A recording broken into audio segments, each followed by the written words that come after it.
So how do you know if your builder is well organised? Well, a good start is ask them what system they use for project management planning or their project scheduling tool. What you're ideally like in a builder is that it produces a thorough project schedule for the construction program. It should identify and track the sequence of tasks that must be carried out so that the project can be completed on time. The construction program is a vital tool that assists any builder with forward planning.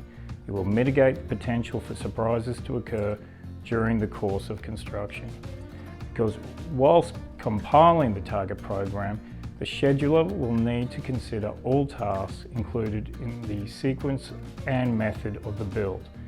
It'll be during this analysis that most potential risks will be identified, which is well in advance of the start of the build.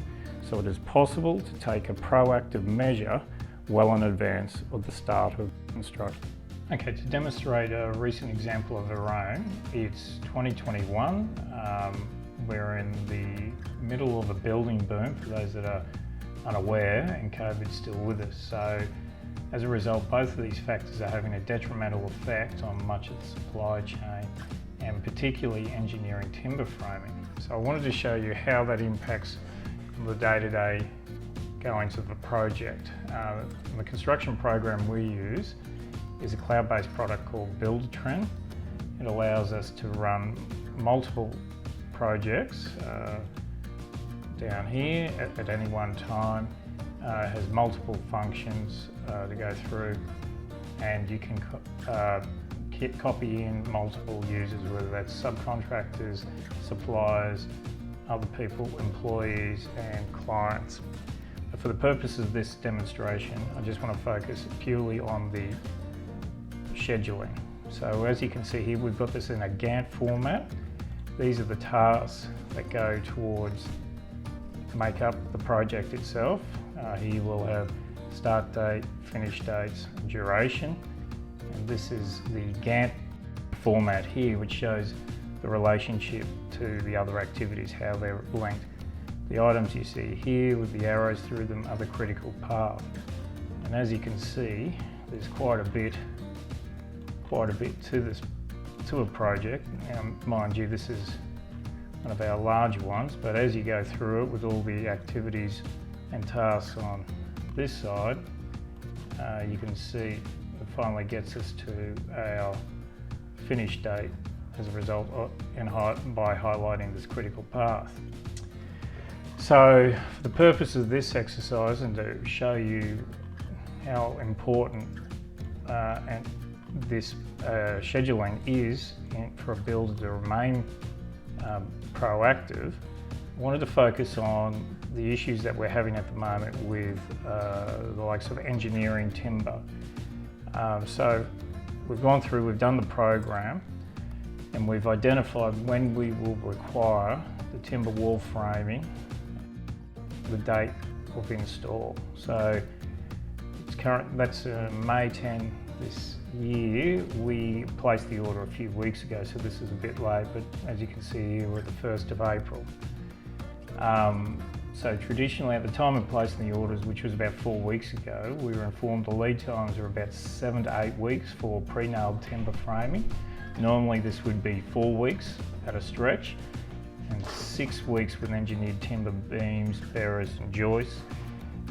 Normally this is 2 to 3 weeks.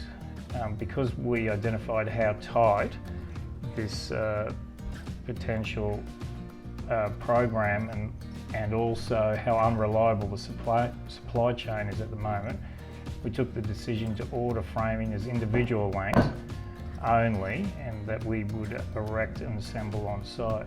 So we extrapolated from this program and these dates, the dates we needed delivery of the various items. So we have activity 19, there's activity 21, which is the structural timber flooring, which is May 14, and then on activity 28, which is the first floor framing. And we've gone with smaller quants. Normally we would have that all in one bundle because it's the scarcity is so overpowering at the moment. We've had to break these down, but because we've got this in advance so far, it now enables us to place an order of the quantities that we need, of the products that we need, and to the dates we need. So we get these 1 or 2 days in advance, assuming that they will not clash with any other activities on the site, and the program allows us to have a look at that. So by putting the program together, it's enabled us to identify potential risks well in advance of the possible implementation and proactively seek solutions so as not to impact on the actual construction program. So this is a simple example of the proactive benefits of putting together a construction program that would be suitably beneficial for identifying any task or supply items that has a long lead time. Notification to suppliers and subcontractors so they can properly prepare and resource their projects appropriately, and for clients that may need to finalise decisions on selections of their PC items and provisional sums.